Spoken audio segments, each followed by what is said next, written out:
वृत्ति हमारी ऐसी हो गई कि हम दूसरे को सुखी नहीं देख सकते, कि मैं अगर दान कर रही हूं तो केवल मेरा ही होना चाहिए, इसमें किसी दूसरे का नहीं होना चाहिए।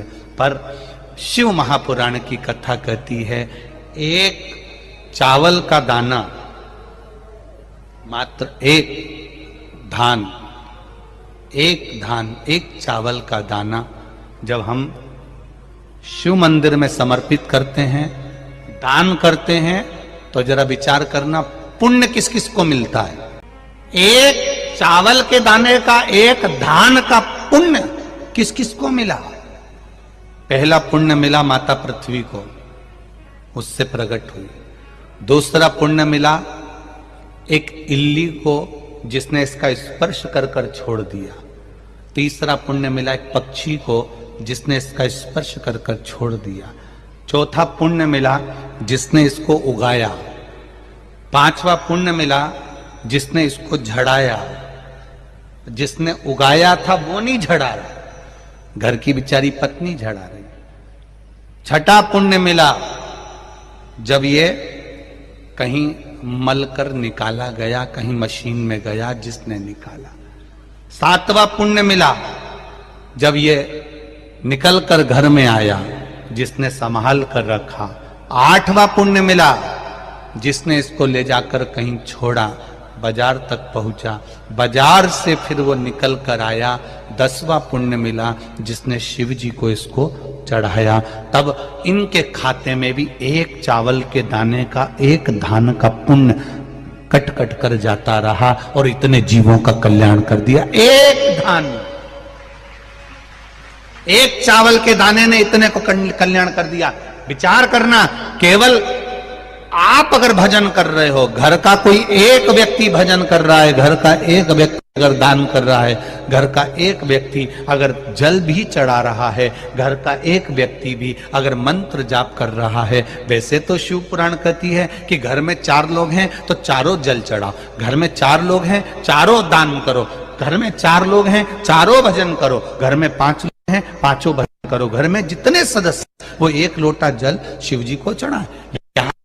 कहती है। पर मान लो किसी कारण से बेटा नहीं गया, बहू नहीं गई, परिवार वाले नहीं गए, कुटुंब वाले नहीं गए, तो शिव महापुराण ने देवराज नाम के ब्राह्मण की कथा का वर्णन किया। देवराज के प्राण छूटे। उस समय पर देवराज के पास में पुण्य नहीं था, सत्कर्म नहीं था। तब देवराज को मालूम पड़ा कि भगवान शंकर के गण मुझे लेने के लिए आए। तो देवराज ने गणों से पूछ लिया, भोलेनाथ जी से पूछ लिया कि मैंने पाप किया, चोरी करी है, छल करा है, बेईमानी करी है, वेश्यावृत्ति मैंने करी है, उसके बाद भी भोलेनाथ जी मुझे लेने क्यों आए हैं।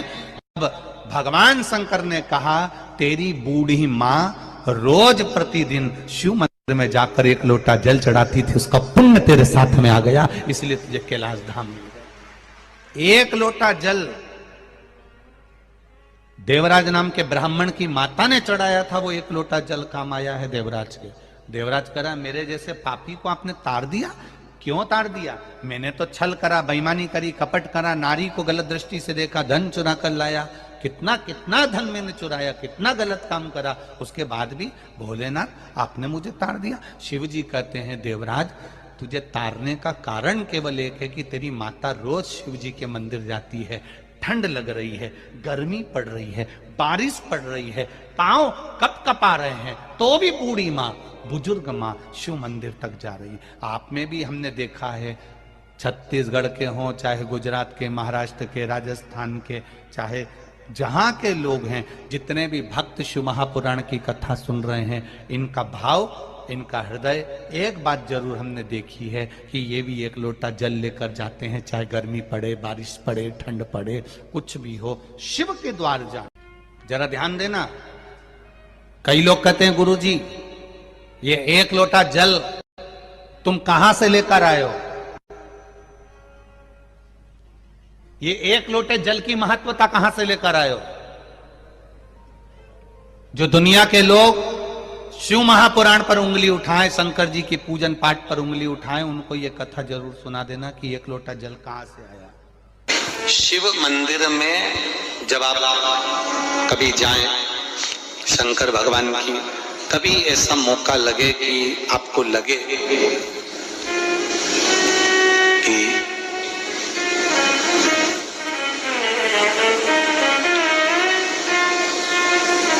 कहीं आपका यश कम हो रहा हो,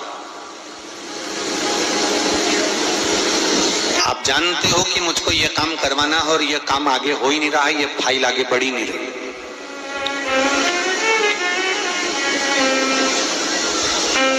आपको लगे ये फाइल आगे नहीं बढ़ रही, शिव जी पे जो जल चढ़ाओ, उस चढ़े हुए जल को जब आप थोड़ा सा लेकर आते हो, आपको बताया था ना कि खाली लोटा नहीं लाना चाहिए, खाली कलश शंकर जी के मंदिर से वापस नहीं लाना। शंकर भगवान को जल चढ़ाया, चढ़ाने के बाद थोड़ा सा जल हाथ में या कटोरी में या कलश में झेल लिया, भले 2 बूंद लाओ पर अपने घर पर लेकर आओ। उस 2 बूंद जल का भी स्पर्श कलश के अंदर हाथ की 3 उंगलियां लगाकर अगर त्रिशूल पर टच कर कर मात्र आपने उस कलश के अंदर लगा दिया और वो जल भी आपने अपने घर पर छोड़ दिया, छींट दिया या उसका आचमन मात्र हो गया, तो व्यक्ति का यश बढ़ना अपने आप प्रारंभ हो जाता है, उसकी यश की प्राप्ति उसको होने लगती है, उसको यश की वृद्धि होने लगती, उसको यश की प्राप्ति होने लगती। त्रिशूल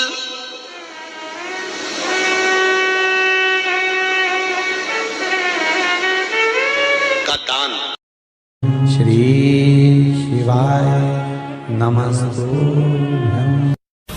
और एक विश्वास के साथ आप लोगों से कहना चाहूंगा, जितने लोग आस्था पर कथा सुन रहे हो, जितने फेसबुक यूट्यूब पर सुन रहे हो और जितने लोग मालेगांव की ये पवित्र भूमि पर बैठकर कथा सुन रहे हो, एक दिल से कहूं आप लोगों से, आप स्वीकार करिएगा, दुख की घड़ी में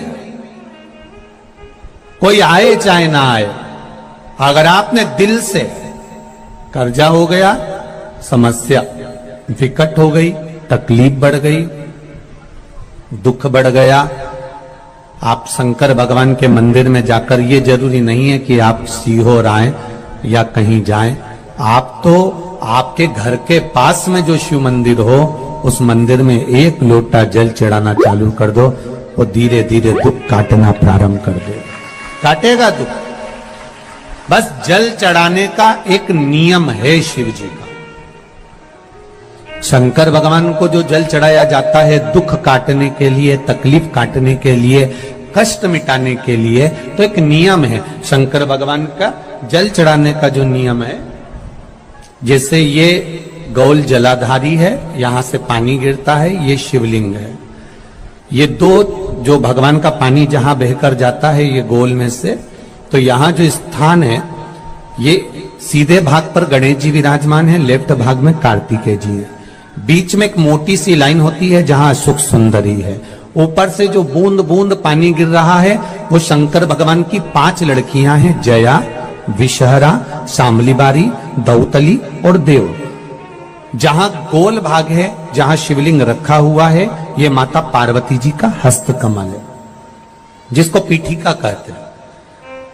महाराज, जल चढ़ाने का नियम है, जब हमारे ऊपर दुख होता है, तकलीफ होती है, कष्ट होता है, बड़ी दिक्कत परेशानी होती है, तो हम जल चढ़ाते हैं। तो उस जल को चढ़ाने का नियम है, पहले गणेश जी का स्थान, कार्तिकेय का स्थान, अशोक सुंदरी की जगह, फिर माता पार्वती की पीठिका, उसके बाद जलाधारी को स्मरण कर कर जल धीरे धीरे शंकर भगवान पर छोड़ा जाता है। जब धीरे धीरे शिव जी पर जल चढ़ाएं, उसके बाद में आप अपने मन की कामना जब जल चढ़ाते जाएं और बाबा से कहते जाएं, बाबा रोज कामना कहने की जरूरत नहीं है, एक बार आप कामना करो और उसके बाद जल चढ़ाना प्रारंभ करो, और उसको कहना जरूर, तेरे दरबार से कोई खाली नहीं गया मेरे शंभू, मैं नहीं जानती, मैं तो इतना जानती हूं कि कंकर शंकर है और तू सुनता जरूर है। ब्रह्मा ब्रह्म लोक में है, भगवान विष्णु वैकुंठ लोक में है, पर मृत्यु लोक में मेरा देव अधिदेव महादेव है, मेरी सुनेगा जरूर। और बाबा से विनय कर कर आप आइए। जल चढ़ाने का नियम, अगर दुख है, तकलीफ है, कष्ट है तो ऐसे चढ़ा दो, और अगर मन कर रहा है डायरेक्ट शिव जी पे चढ़ाना हो तो तुम्हारी मर्जी, उसमें कोई मना नहीं। शिव तत्व किसको कहते हैं? शंकर का गुणगान, शिव का स्मरण, भगवान शंकर का मंत्र जाप किसको कहते हैं? हम शिव को जो जल चढ़ा रहे हैं, मेरे ओघड़दानी को, मेरे बाबा को जो जल समर्पित कर रहे हैं, उस जल का महत्व क्या है, उस जल का आनंद क्या है, उस जल का सुख क्या है? बस एक निवेदन सबसे करना चाहूंगा, जितने लोग आस्था चैनल पर सुन रहे हैं, जितने फेसबुक यूट्यूब पर सुन रहे हैं और जितने बैतुल की पावन धरा पर श्रवण कर रहे हैं, उनसे एक बात कहूंगा, जल चढ़ाने में छल नहीं होना चाहिए। क्या नहीं होना चाहिए? छल नहीं होना चाहिए। आप जल चढ़ाओ, देवाधिदेव महादेव को रिझाओ, और आपके भीतर कपट रखकर या बेईमानी रखकर या प्रपंच रखकर या छल रखकर या किसी को नीचा दिखाने के लिए आप ऐसा जल मत चढ़ाओ कि देवाधिदेव महादेव राजी नहीं हो। एक प्रयास आपने भी करा होगा। कभी कभी आप किसी को शिव महापुराण का कोई उपाय बता देते हो, आप शंकर जी का कोई उपाय किसी को बता दिया, पशुपति व्रत कर ले, उससे ऐसा हो जाएगा, तू परेशान है ना, कर ले। किसी को बता दिया ऐसा कर ले, ऐसा कर ले, तुमने 2 बार कर लिया, तुम्हारा नहीं हुआ, पर उसने करा, हो गया। कारण क्या था?